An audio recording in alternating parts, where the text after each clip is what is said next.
ओम नमः शिवाय। हर हर महादेव। माता पार्वती की जय।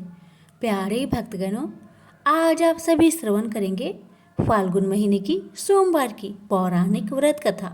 ये पुराण की कथा के अनुसार एक बार वासकल नामक गांव में बिंदुक नाम का ब्राह्मण रहता था। वह बड़ा दुरात्मा और महापापी था। तथापि उसकी स्त्री बहुत सुंदर थी, लेकिन वह कुमार्ग पर ही चलता था। उसकी पत्नी का नाम चंचूला था और वह सदैव धर्म के पालन में लगी रहती थी। इस तरह कुकर्म में लगे हुए उस ब्राह्मण के साथ उसे बहुत वर्ष बीत गए। अपने धर्म के नष्ट होने के डर से कभी भी अपने धर्म से विचलित नहीं हुई। लेकिन उसका पति तो दुराचारी था, इसलिए दुराचारी पति के आचरण से प्रभावित होकर वह स्त्री भी अपने ही पति की तरह दुराचारिणी हो गई। बहुत समय बीत जाने के बाद वह दूषित बुद्धि वाला दुष्ट ब्राह्मण समय के अनुसार मृत्यु को प्राप्त होकर नरक में चला गया। बहुत दिनों तक नरक के दुख भोगकर वह पापी एक भयंकर पिशाच हो गया। दूसरी तरफ उस दुराचारी पति की मृत्यु के पश्चात चंचुला बहुत समय तक अपने पुत्रों के साथ अपने घर में ही रहती थी। एक दिन ईश्वर की कृपा से वह अपने भाई बंधुओं के साथ एक तीर्थ क्षेत्र में चली गई। तीर्थ यात्रियों के साथ उसने तीर्थ के जल में स्नान किया और अपने भाइयों के साथ इधर उधर घूमने लगी। वहां उसने एक देव मंदिर में एक ब्राह्मण को भगवान शिव की परम पवित्र और उत्तम पौराणिक कथा कहते हुए सुना। वह ब्राह्मण यह कह रहे थे कि जो स्त्रियां पर पुरुषों के साथ व्यभिचार करती है, यमराज के दूत उन्हें बहुत कष्ट देते हैं। ऐसा सुनकर चंचुला भय से कांपने लगी। उसने विचार किया कि उसने तो अपने पति के साथ बहुत पाप किए हैं, तो उसे भी उन पापों का दंड भोगना पड़ेगा। इसके बाद उसे चैन नहीं आया और उसने उस ब्राह्मण से विनती की, हे प्रभु, मेरे ऊपर आप कृपा करें और मेरा उद्धार करें। मैं आपके प्रवचन सुनकर भय से कांप रही हूँ और इस संसार से मुझे वैराग्य हो रहा है। मैंने जीवन भर दुराचार किया है। न जाने मेरे मरने के बाद मुझे कैसी कैसी घोर यातनाएं सहनी पड़ेगी। कौन मेरा साथ देगा? यमराज के उन भयंकर दूतों को मैं कैसे देख पाऊंगी? हे प्रभु, आप मेरा कल्याण करें। चंचूला के इन वचनों को सुनकर ब्राह्मण बोले, हे चंचूला, यह तो बड़े सौभाग्य की बात है कि भगवान शंकर की कृपा से शिव पुराण की कथा को सुनकर तुम्हारा मन समय पर ही सावधान हो गया। पश्चाताप ही पश्चाताप करने वाली पापियों के लिए सबसे बड़ा प्रायश्चित है। साधु संतों ने भी पश्चाताप को ही समस्त पापों का नाश करने वाला बताया है। पश्चाताप से ही पापों की शुद्धि होती है। जो पश्चाताप करता है वही समस्त भय से मुक्त होकर के निर्भय हो जाता है। इसलिए ब्राह्मण पत्नी, तुम विषयों से अपने मन को हटाओ और भक्ति भाव से भगवान शंकर की इस पावन कथा को सुनो। इस कथा को सुनने से तुम्हारे चित्त की शुद्धि होगी और तुम्हें मोक्ष की प्राप्ति हो जाएगी। ऐसा सुनने के बाद उस चंचुला ने शिव पुराण की कथा को सुनने की इच्छा से मन में उस ब्राह्मण देव की सेवा का संकल्प लिया और उन्हीं के साथ रहने लगी। उसके पश्चात शुद्ध बुद्धि वाले उस ब्राह्मण ने उस स्त्री यानी चंचुला को शिव पुराण की समस्त कथा सुनाई। तत्पश्चात समय का चक्र पूरा होने के बाद भक्ति, ज्ञान और वैराग्य से युक्त हुई चंचुला ने अपने शरीर को बिना किसी कष्ट के त्याग दिया। जैसे ही चंचुला ने अपने शरीर को त्यागा, भगवान शंकर का भेजा हुआ दिव्य विमान वहां पहुंच गया और भगवान शंकर के गणों ने चंचुला को उस विमान पर बैठाया और शिव लोक में ले गए। वह दिव्य रूप धारिणी दिव्यांगना हो चुकी थी। चंचुला ने वह साक्षात भगवान शंकर को देखा। उनके 5 मुख थे और हर मुख में उनकी 3 आंखें थी। मस्तक पर चंद्रमा सुशोभित हो रहा था। उन्होंने अपने बाई और माता पार्वती को बैठा रखा था। उनका सारा शरीर भस्म से भासित था। शरीर पर श्वेत वस्त्र शोभा पा रहे थे। इस प्रकार परम उज्जवल भगवान शंकर का दर्शन करने के बाद वह ब्राह्मण पत्नी बहुत प्रसन्न हुई। उसने महादेव और पार्वती को प्रणाम किया और उसकी आंखों से आंसुओं की अविरल धारा बहने लगी। संपूर्ण शरीर में रोमांच पैदा हो गया और माता पार्वती एवं भगवान शंकर ने बड़ी करुणा से उसे अपने पास बुलाया, उसकी ओर देखा और माता पार्वती ने चंचला को प्रेम पूर्वक अपनी सखी बना लिया। प्रेम से बोलिए उमापति शंकर भगवान की जय। एक समय शिवजी महाराज पार्वती के साथ हरिद्वार में घूम रहे थे। पार्वती जी ने देखा कि सहस्त्रों मनुष्य गंगा में नहा नहाकर हर हर गंगे कहते चले जा रहे हैं, परंतु प्राय सभी दुखी और पाप परायण हैं। पार्वती जी ने बड़े आश्चर्य से शिव जी से पूछा कि हे देव, गंगा में इतनी बार स्नान करने पर भी इनके पाप और दुखों का नाश क्यों नहीं हुआ? क्या गंगा में सामर्थ्य नहीं रही?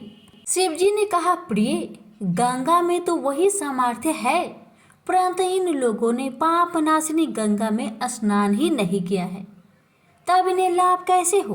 पार्वती जी ने आश्चर्य से कहा कि स्नान कैसे नहीं किया? सभी तो नहा नहा कर आ रहे हैं, अभी तक इनके शरीर भी नहीं सूखे हैं। शिव जी ने कहा, ये केवल जल में डुबकी लगाकर आ रहे हैं, तुम कल इसका रहस्य समझ जाओगी। दूसरे दिन बड़े जोर की बरसात होने लगी। गलियां कीचड़ से भर गई। एक चौड़े रास्ते में एक गहरा गड्ढा था, चारों ओर लपटीला कीचड़ भर रहा था। शिवजी ने लीला से ही वृद्ध रूप धारण कर लिया और दीन विवश की तरह गड्ढे में जाकर ऐसे पड़ गए जैसे कोई मनुष्य चलता चलता गड्ढे में गिर पड़ा हो और निकलने की चेष्टा करने पर भी वह निकल नहीं पा रहा हो। पार्वती जी को उन्होंने यह समझाकर गड्ढे के पास बैठा दिया कि देखो, तुम लोगों को सुना सुनाकर यूं पुकारती रहो कि मेरे वृद्ध पति अकस्मात गड्ढे में गिर पड़े हैं, कोई पुण्य आत्मा इन्हें निकालकर इनके प्राण बचाए और मुझ असहाय की सहायता करे।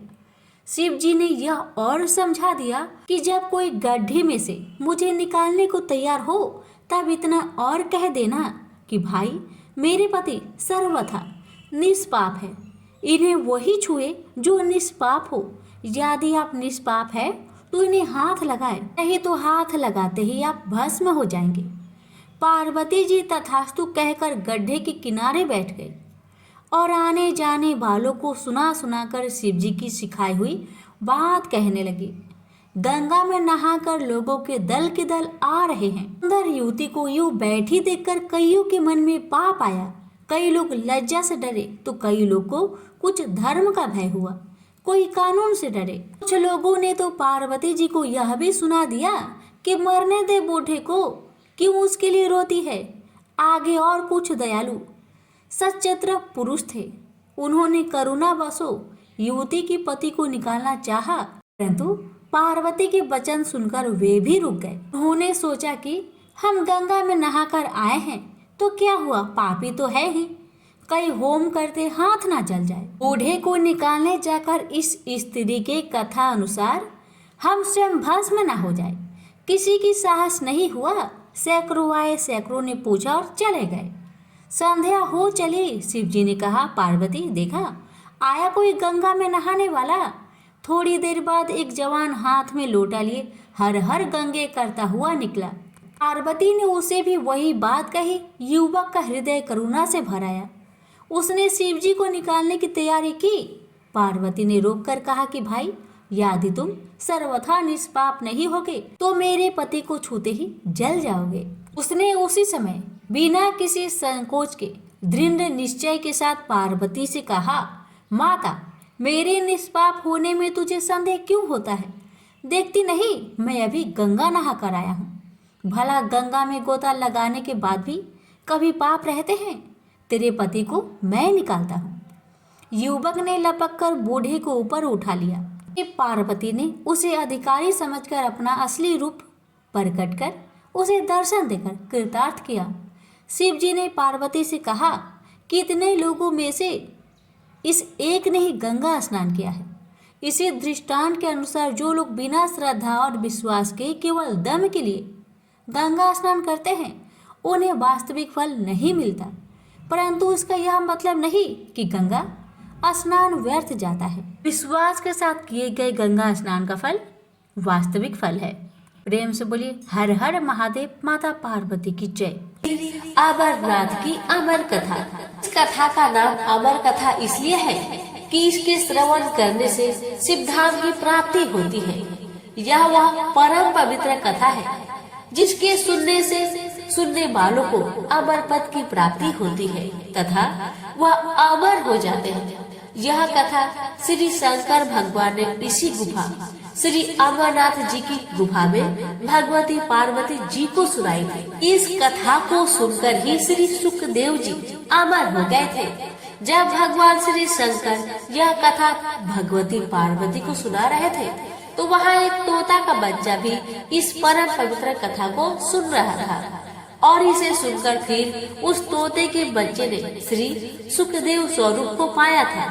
सुख संस्कृत में तोता को कहते हैं और इसी कारण बाद में फिर मुनि सुखदेव के नाम से संसार में प्रसिद्ध हुई। यह कथा भगवती पार्वती तथा भगवान शंकर का याद है। यह परम पवित्र कथा लोगों परलोक को सुख देने वाली है। शंकर भगवान और जगत माता के इस संवाद का वर्णन भृगु संहिता, नीलमत पुराण, तीर्थ संग्रह आदि ग्रंथों में पाया जाता है। भक्तजनों, यहाँ पर मैं आपके सम्मुख यह परम पवित्र कथा को विस्तार पूर्वक सुनाने जा रही हूँ। तुमसे बोलिए उमापति शंकर भगवान की जय। हे भगवान, आपकी कथा कहने वाले, सुनने वाले, हुक्कारे भरने वाले सभी की रक्षा करना, सभी की मनोकामना को पूर्ण करना, सभी को निरोगी रखना। प्रेम से बोलिए उमापति शंकर भगवान की जय, गौरी गणेश की जय। एक बार देव ऋषि नारद कैलाश पर्वत पर भगवान श्री शंकर के स्थान पर दर्शनार्थ पधारे। भगवान श्री शंकर उस समय वन में विहार के लिए गए हुए थे और भगवती पार्वती यहाँ पर विराजमान थी। श्री पार्वती जी ने देव ऋषि नारद को प्रणाम किया और सादर आसन दिया और बोली, देव ऋषि, आपने यहाँ पधार कर हम पर बड़ी कृपा की, आपने आने का कारण कहिए। देव ऋषि नारद बोले, देवी, मेरा एक प्रश्न है, उसका उत्तर मैं चाहता हूँ।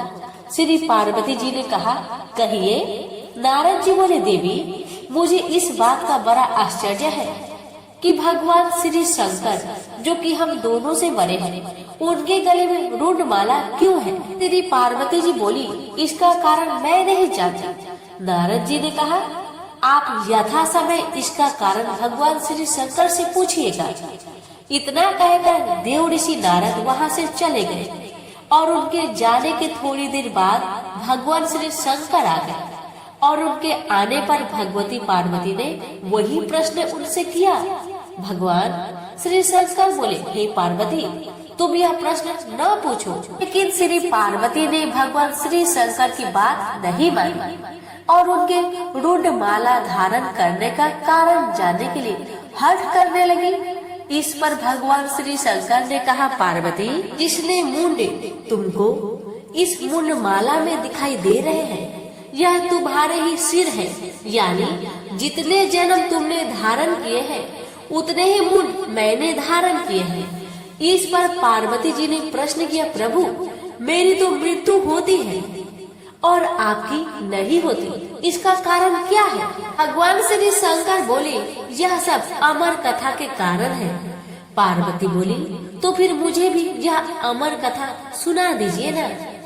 इस पर श्री शंकर जी ने आसन लगाया और कालगिन रुद्र नामक एक गण प्रकट किया और उसे आज्ञा दी कि चारों ओर एक ऐसी अग्नि प्रकट करो जिसमें कि जलकर समस्त जीवधारी मर जाए। भगवान शंकर की आज्ञा पाकर कालागिन ने ऐसा ही किया और अदृश्य हो गया। जिस आसन पर भगवान श्री शंकर बैठे थे उसके नीचे एक तोता का अंडा पहले से ही था जो कि कालागिन को दिखाई नहीं दिया। इसके पश्चात भगवान श्री शंकर नेत्र मूंद कर एकाग्रचित हो पार्वती जी को अमर कथा सुनाने लगे। और पार्वती जी उनके हर वाक्य पर हुक्कारा भरने लगी। धीरे धीरे पार्वती जी को नींद आने लगी। उसी समय उस अंडे में से जीव प्रकट हुआ। श्री पार्वती जी तब तक हुक्कारा देते देते सो चुकी थी। अब उनके स्थान पर तोता हुक्कारा देने लगा। जब भगवान शंकर अमर कथा समाप्त कर चुके तो श्री पार्वती जी की आंखें भी खुली। भगवान श्री शंकर ने उनसे पूछा कि क्या उन्होंने अमर कथा को सुना? कि पार्वती जी ने उत्तर दिया कि अमर कथा नहीं सुनी। इस पर भगवान श्री शंकर ने पूछा, तब हुक्कारा कौन देता था? पार्वती जी बोली, मुझे नहीं मालूम। अब भगवान श्री शंकर ने इधर उधर देखा तो उनको एक तोता दिखाई दिया जो कि उनके देखते ही देखते उड़ गया। भगवान शंकर उठकर पीछे दौड़े। वह तोता उड़ता उड़ता तीनों लोकों में गया, लेकिन उसको कहीं जगह नहीं मिली। श्री व्यास देव जी की पत्नी अपने घर के द्वार पर बैठी जमाई ले रही थी। बस तोता उनके पेट में चला गया। भगवान श्री शंकर ने कहा, व्यास जी, मेरा चोर आपके घर में है। महर्षि व्यास बोले, प्रभु, हमारे घर में तो कोई चोर नहीं है। भगवान श्री शंकर कहने लगे, पर महर्षि व्यास जी ने अपने पत्नी से पूछा। उसने उत्तर दिया, ऐसा जान पड़ता है जैसे कि मेरे पेट में कोई पंछी गया है। महर्षि व्यास ने यह बात भगवान श्री शंकर से कही और साथ ही कहा, आपकी जैसी इच्छा हो वैसा कर सकते हैं, लेकिन यह तो आप जानते ही हैं कि स्त्री को मारना पाप है। श्री वेद व्यास जी की यह बात सुनकर श्री शंकर लौट गए। वह तोता कई वर्षों तक ऋषि पत्नी के पेट में पल रहा था, लेकिन जब ऋषि पत्नी के पेट का कष्ट अधिक बढ़ता गया तो श्री वेद व्यास जी ब्रह्मा जी और उसके पश्चात श्री विष्णु जी के पास गए। फिर तीनों मिलकर भगवान श्री शंकर के पास गए। इसके पश्चात चारों श्री वेद व्यास जी के स्थान पर आए और पंछी की स्तुति करने लगे। पंछी जो भगवान जी शंकर जी से अमर कथा सुनकर चारों वेदों तथा 18 पुराण का ज्ञानी हो गया, कहने लगा, अब तक जगत निर्मोही नहीं होगा, तब तक मैं माँ के पेट से बाहर नहीं निकलूंगा। इस पर भगवान विष्णु ने अपनी माया से जगत को निर्मोही कर दिया।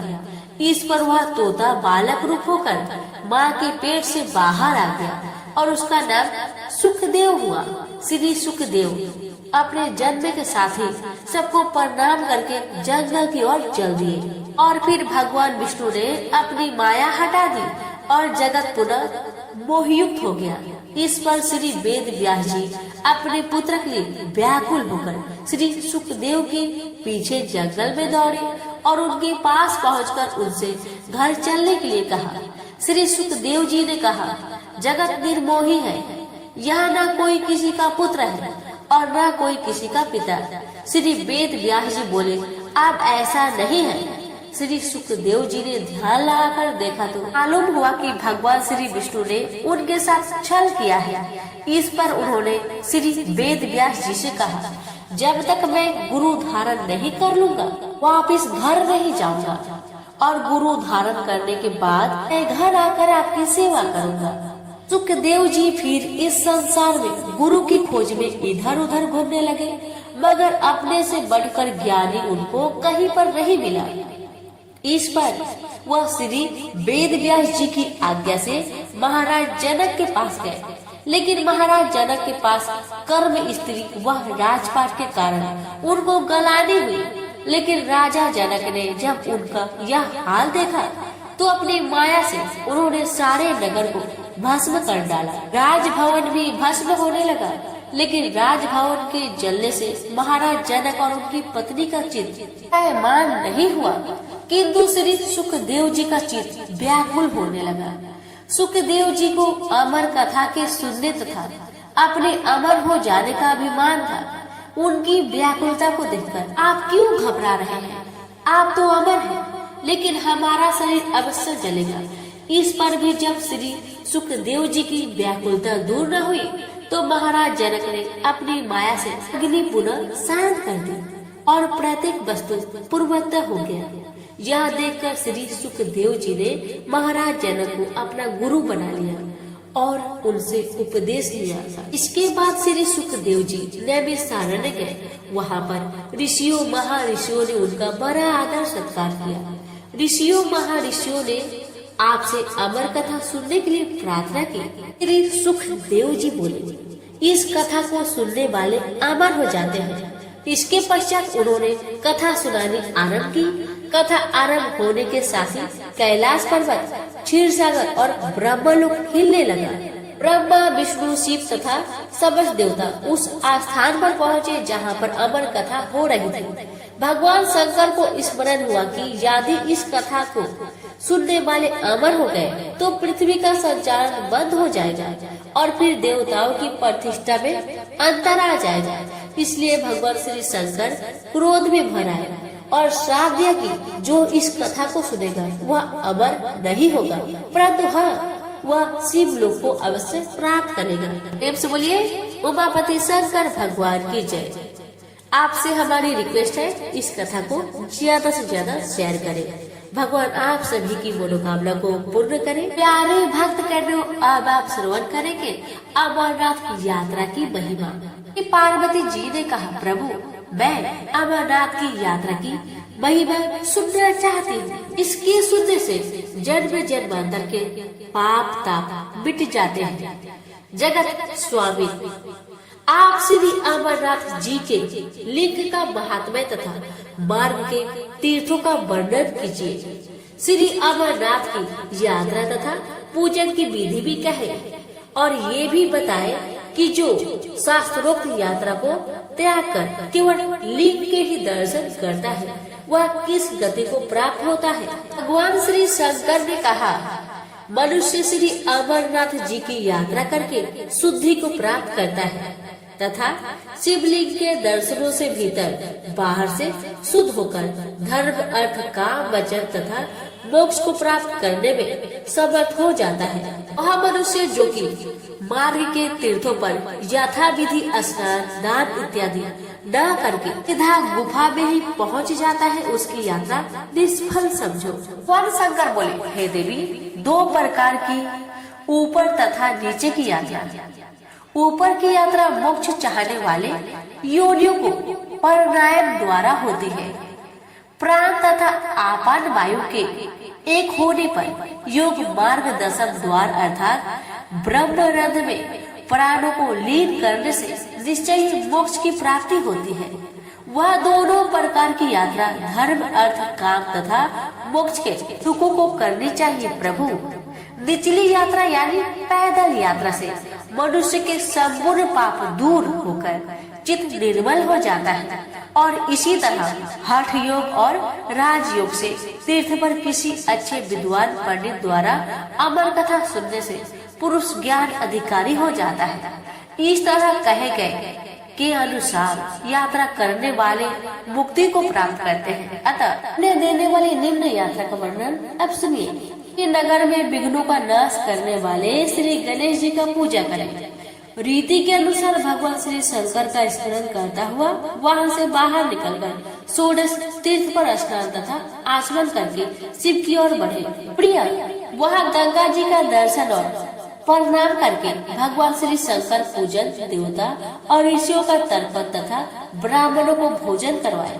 फिर अन्न वस्त्र आदि दान देकर विसर्जन करें। फिर पदमपुर में जो सिद्धों का है वहां पर स्नान करके और दान देकर युवती तथा विष्णु तीर्थों पर स्नान करके अवंतीपुर को चले।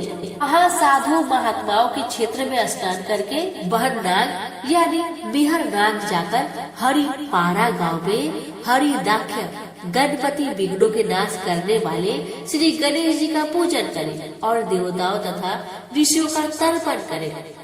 देवताओं तथा पितरों का तर्पण करने से तथा दान करने से श्री गणेश की कृपा से मनुष्य के समस्त विघ्न तथा पाप नष्ट हो जाते हैं। इसके बाद बलिहार क्षेत्र में स्नान करके आगे बढ़े। नागाश्रम में जिसको की हस्तिकर्ण कहते हैं, संगम के समीप जाकर ज्येष्ठा सार नामक गण स्वामी भगवान श्री सदा शिव का पूजन करके आगे चले। तीनों पापों तथा मलों का नाश करने वाले तीर्थ जल में स्नान व आचमन करके चक्र नामक तीर्थ चक्र घर पर जाकर स्नान करके देवताओं तथा ऋषियों का तर्पण करें और सोने का चक्र बनाकर ब्राह्मण को दान दे। फिर विधिवत हवन तथा जप करके दे। फिर विधिवत हवन तथा जप करके देवक तीर्थ देवक यान की ओर चले और फिर वहां स्नान करके हरिश्चंद्र तीर्थ विजय विहार बीच विहारा पहुंचकर स्नान करे तथा वृषभ ध्वज महादेव जी का पूजन कर हव्य काव्य आदि से देवताओं और ऋषियों का तर्पण करे। गौ स्वर्ण तिल और भोजन यथाशक्ति सतपात्र ब्राह्मण को दान दे। ऐसा करने से मनुष्य को ब्राह्मण को तृप्त करने के फल की प्राप्ति होती है। हे देवी, इसके पश्चात भोजन करे और तीर्थ को नमस्कार करके आगे चले और लंबोदरी नदी पर आलस्य रहित होकर स्नान करके तुझवार ग्राम से भगवान श्री सदाशिव के दर्शन करें। इसके बाद सूर्य क्षेत्र में सूर्य कुंड में स्नान करके भगवान भास्कर का दर्शन करें। श्री सूर्य नारायण का पूजन संसार के समस्त भोगों तथा मुक्ति को देने वाला है। यात्रियों को सूर्य क्षेत्र में अन्न वस्त्र आदि का दान ब्राह्मणों को देना चाहिए। यह सूर्य क्षेत्र तीर्थ अपने कर्मों से दुखी हुए पितरों के उद्धार के लिए उत्तम है। ऐसा देवताओं का ऋषियों महर्षियों का मत है। हे देवी, यहाँ पर पिंडदान आदि से पितरों का उद्धार करें। दोनों कुंडों का दर्शन करें और फिर उसमें मत्स्य रूप देवताओं का दर्शन कर और फिर उनको नाना मंत्रों से तृप्त करें।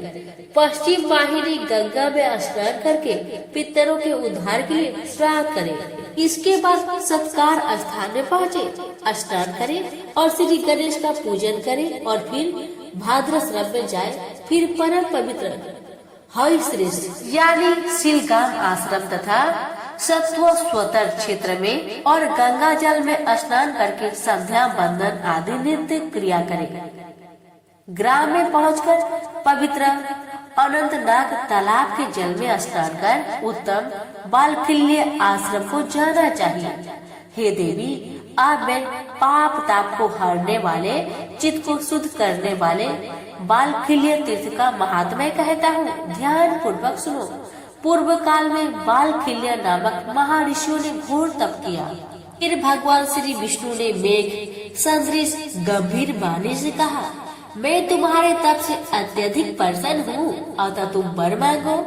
ऋषियों की प्रार्थना सुनकर भगवान श्री विष्णु ने अपने चरणों से धरती को छूकर वहाँ से गंगा को प्रकट किया और उसके साथ ही उन लोगों को यह वरदान भी दिया कि प्रलय प्रकृत बालखिल्य तीर्थ लोगों को पवित्र करता रहेगा।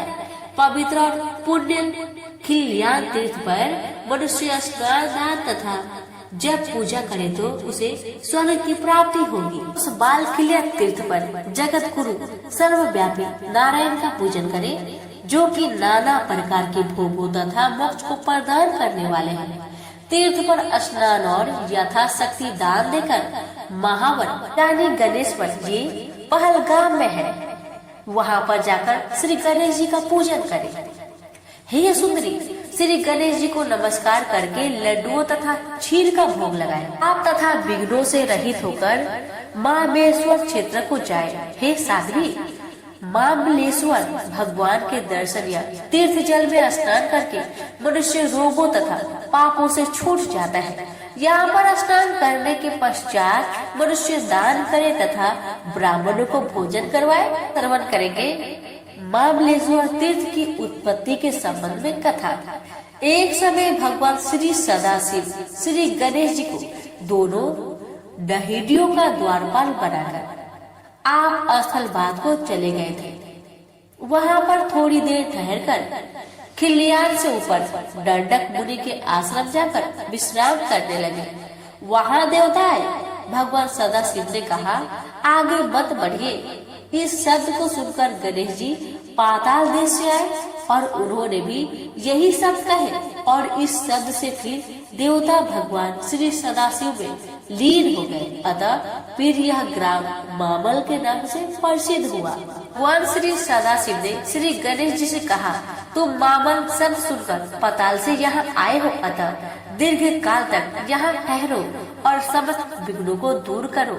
जो मनुष्य यहाँ पर तुम्हारा पूजन करेंगे वह परम सिद्धि को प्राप्त करेंगे। यह वरदान श्री सदाशिव जी श्री गणेश जी को देकर दंडकारण्य में अंतर्ध्यान हो गए। विश्व को पवित्र मामलक ग्राम में मामलेश्वर का दर्शन करने और श्री गणेश जी का पूजन करने से अश्वमेध का फल मिलता है और श्री गणेश जी की कृपा से मनुष्य की संपूर्ण मनोकामनाएं पूर्ण होकर उसे पशु पुत्र तथा धन की प्राप्ति होती है और उसकी यात्रा भी सफल हो जाता है। के पश्चात समस्त पापों को मिटाने वाले भृगुपति तीर्थ में जाकर वहां विधिवत स्नान तथा दान करके भगवान श्री हरि का पूजन करें। भृगु जी ने परिशीलन वन में दीर्घ काल तक बड़ा भारी तप किया। ऐसा कठिन तप तो देवता भी न कर सकते थे। इसी बीच में भगवान श्री विष्णु देवताओं के साथ महर्षि भृगु जी के दर्शन के लिए आए। भृगु जी ने अपने आसन पर से उठकर उनको प्रणाम किया और सदैव एक रस रहने वाले भगवान श्री विष्णु ने उनके सिर को चूमकर उनको गले से लगा लिया। हे महेश्वरी, भृगु और विष्णु भगवान ने आपस में आलिंगन किया। उनके शरीर में से पवित्र पसीना निकला जिससे वह पवित्र तीर्थ बना। श्री सदाशिव बोले, हे देवी, क्योंकि यह तीर्थ भृगु के पसीने से बना है अतः इसका नाम भृगु तीर्थ प्रसिद्ध हुआ है।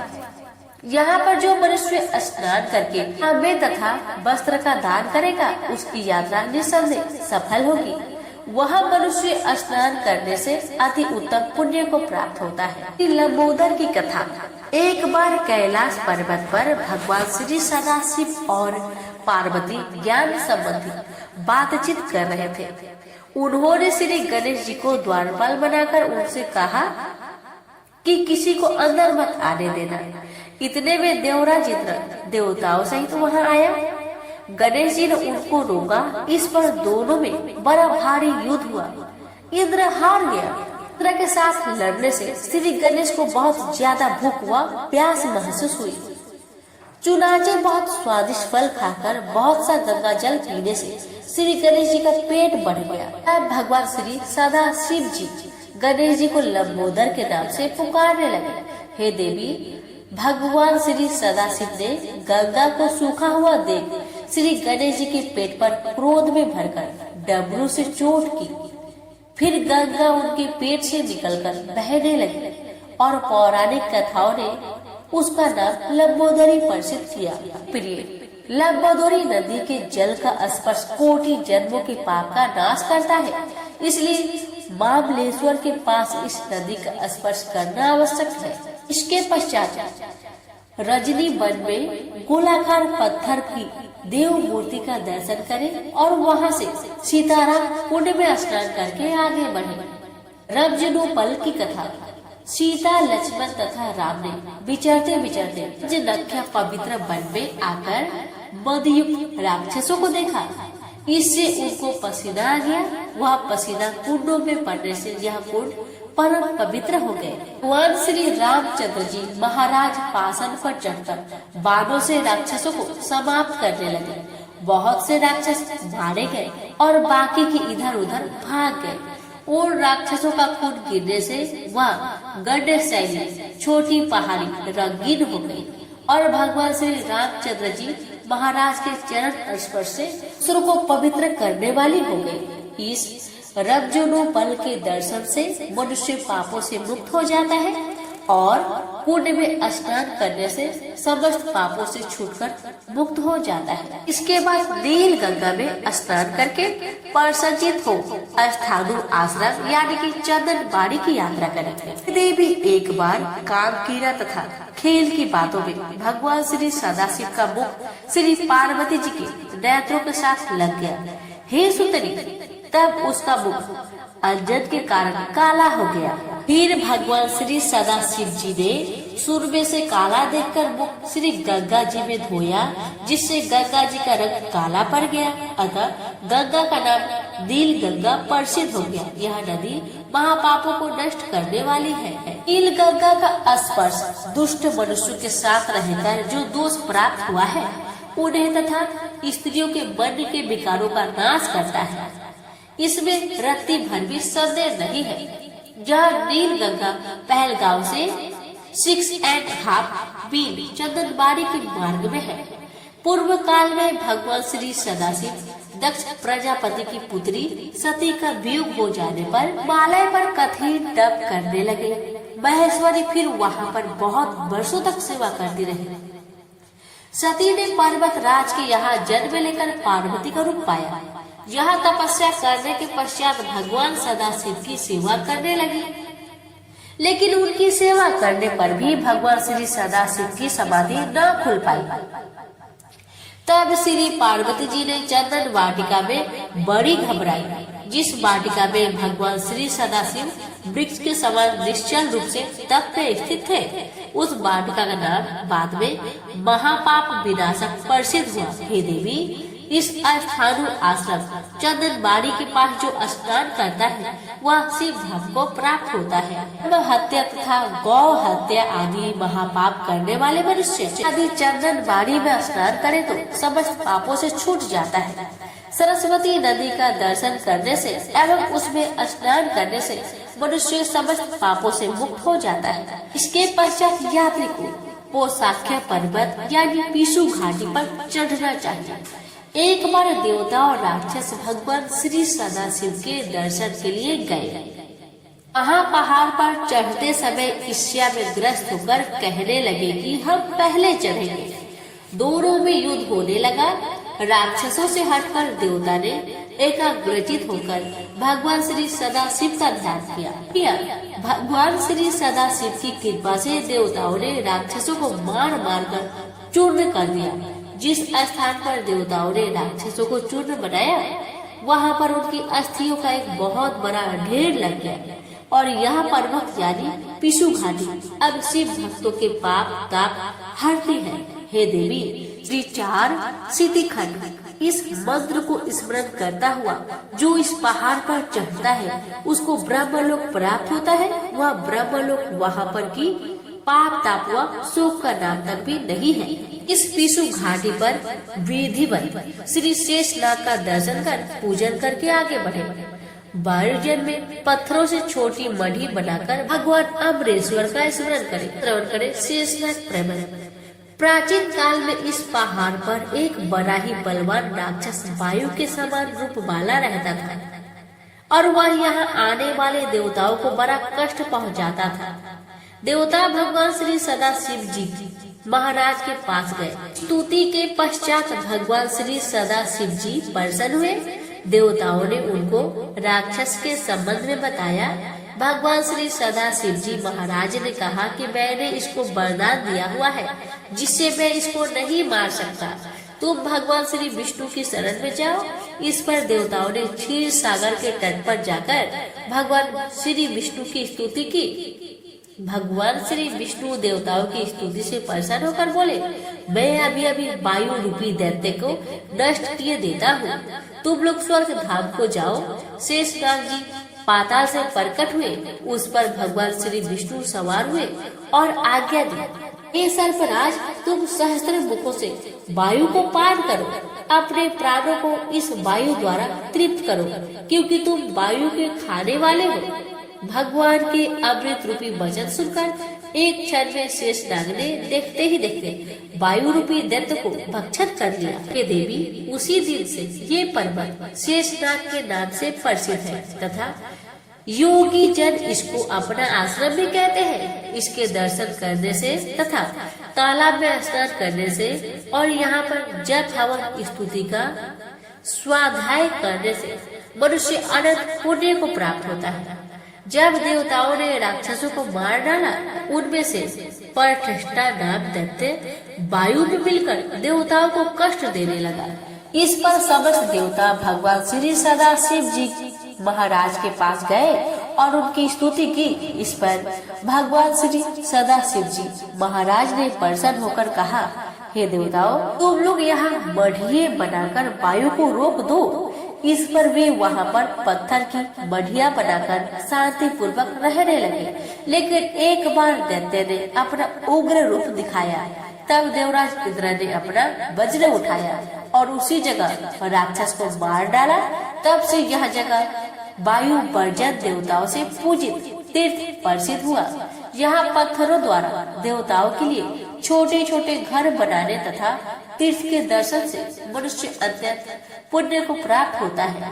ब्रह्म हत्या और गौ हत्या से युक्त मनुष्य इस तीर्थ के दर्शन से इन महापापों से छूट जाता है। अब सुनिए हत्यारा तालाब। हे देवी, जिस कारण यह तालाब हत्यारा तालाब सूख गया। अभी सुनो, इसके सुनने से प्राणी संचय से रहित हो जाता है।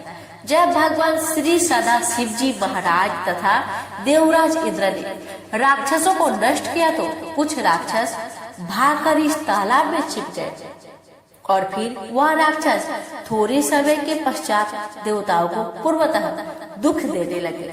भगवती पार्वती और सदा शिव जी महाराज विचरते हुए वहाँ आए। भगवती पार्वती ने भगवान श्री सदा शिव जी महाराज से देवताओं के दुख दूर करने के लिए कहा।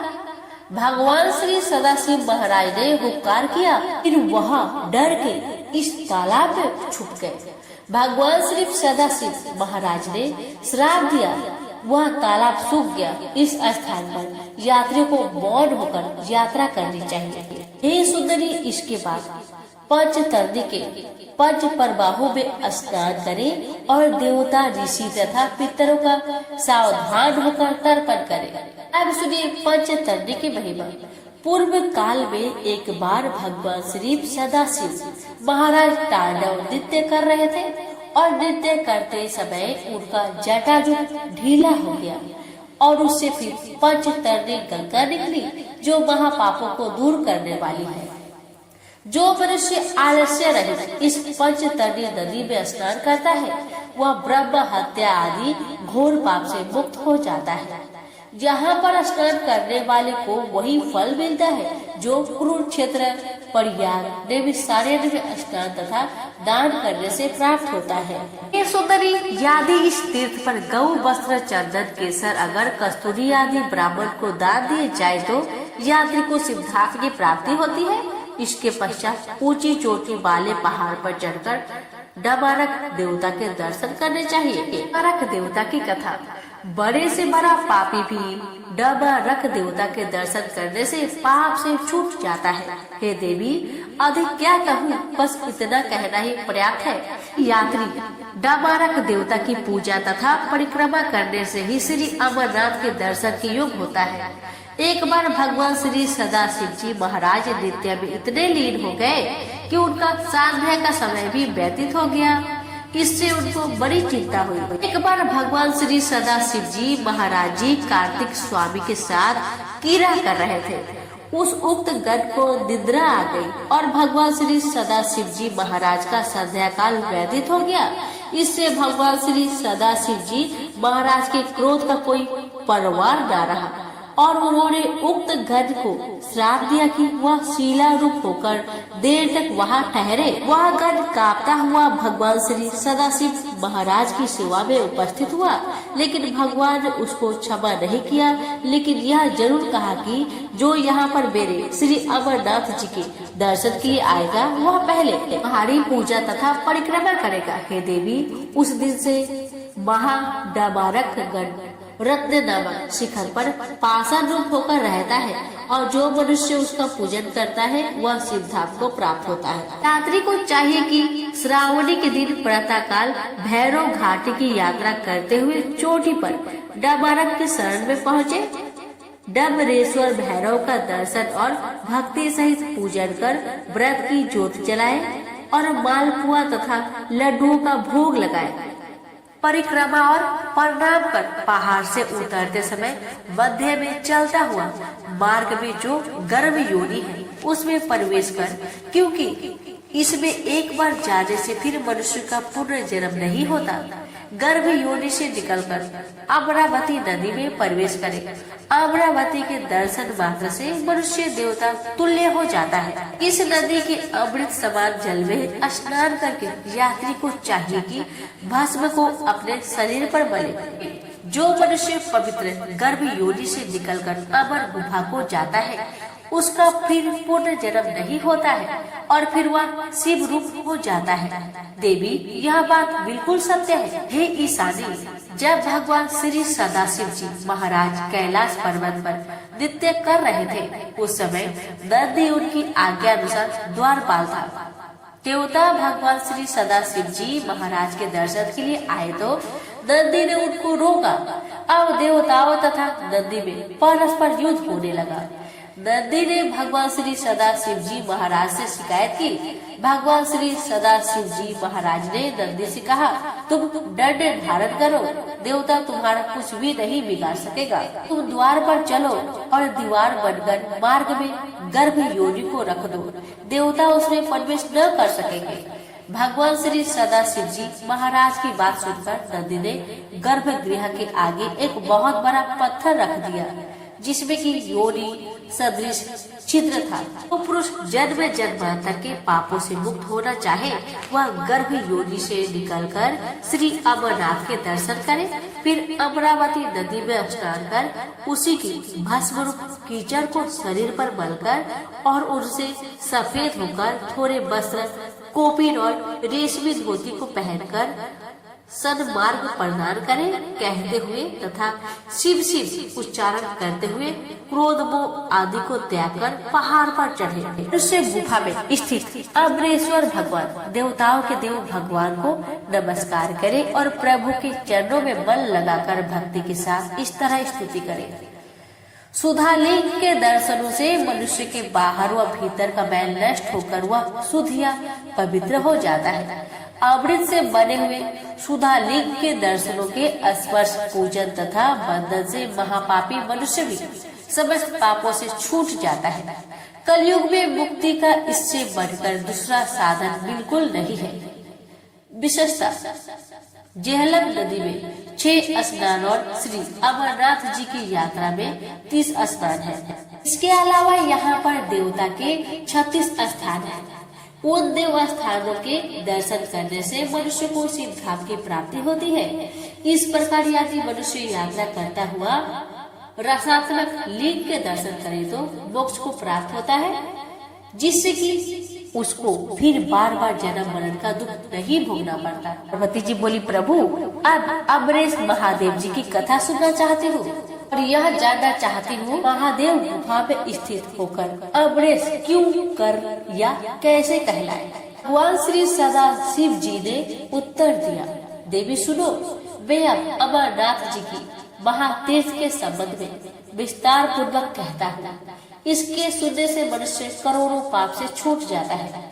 आदि काल में ब्रह्म, प्रकृति, अहंकार, स्वथवर, पर्वत आदि जंगल, मनुष्य संसार की उत्पत्ति हुई।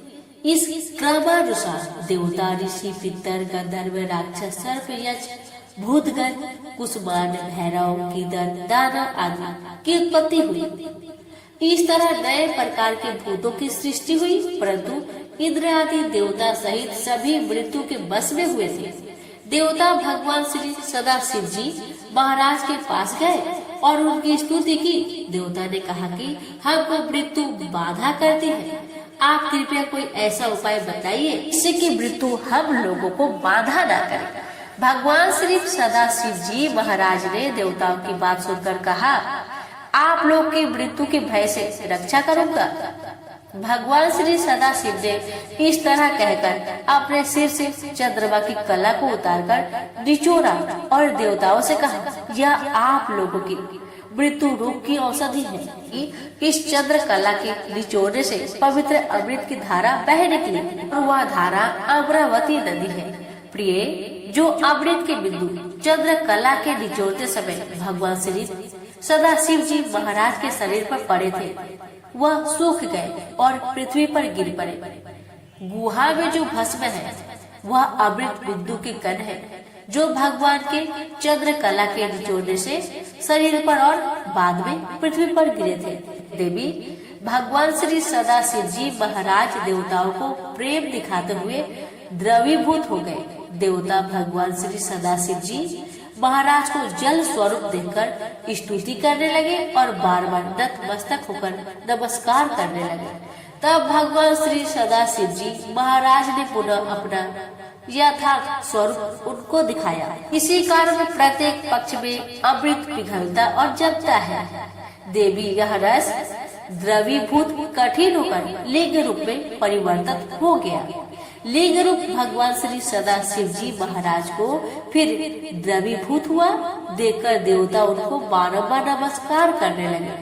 भगवान श्री सदाशिव ने बड़ी दयायुक्त वाणी से देवताओं से कहा, हे देवताओं, तुमने मेरा बर्फ का लिंग शरीर पर इस गुफा में देखा है। इस कारण मेरी कृपा से आप लोगों को मृत्यु का भय नहीं रहेगा। अब तुम यहीं पर अमर होकर शिव रूप को प्राप्त हो जाओ, जिससे मेरा यह अनादि लिंग शरीर तीनों लोकों में अमरेश के नाम से विख्यात होगा। देवता इस अमरेश्वर महाराज के लिंग शरीर को नमस्कार और परिक्रमा करके अपने अपने स्थान को चले गए और सत्ता रूप से गुफा में भी रहे। हे देवी, भगवान सदाशिव देवताओं को ऐसा वर देकर उस दिन से लीन होकर गुफा में रहने लगे। भगवान श्री सदाशिव जी महाराज ने अमृत रूप सोम कला को धारण करके देवताओं की मृत्यु का नाश किया। इसलिए तभी से उनका नाम अमरेश्वर प्रसिद्ध हुआ। हे महेश्वरी, गर्भपात करने वाला, गुरु की सैया पर आरूढ़ होने वाला, मदिरा पीने वाला, स्वर्ण चुराने वाला, गौ हत्या करने वाला, ब्रह्म हत्या आदि करने वाला यादि श्री अमरनाथ जी के रसमय लिंग शरीर का दर्शन करे तो वह उसी क्षण समस्त पापों से मुक्त हो जाता है। आप श्रवण करें कबूतरों का रहस्य। भगवती पार्वती ने भगवान श्री सदाशिव जी से पूछा, प्रभु कौन से शिवकर कबूतर हुए और कबूतर क्यों कर हुए और कहाँ पर स्थित है? कृपया यह सब मुझे विस्तार पूर्वक बतलाइए। भगवान श्री सदाशिव बोले, एक समय भगवान महादेव संध्या समय नृत्य कर रहे थे। यह गण वापस में ईर्ष्या के कारण कुरु कुरु शब्द करने लगे।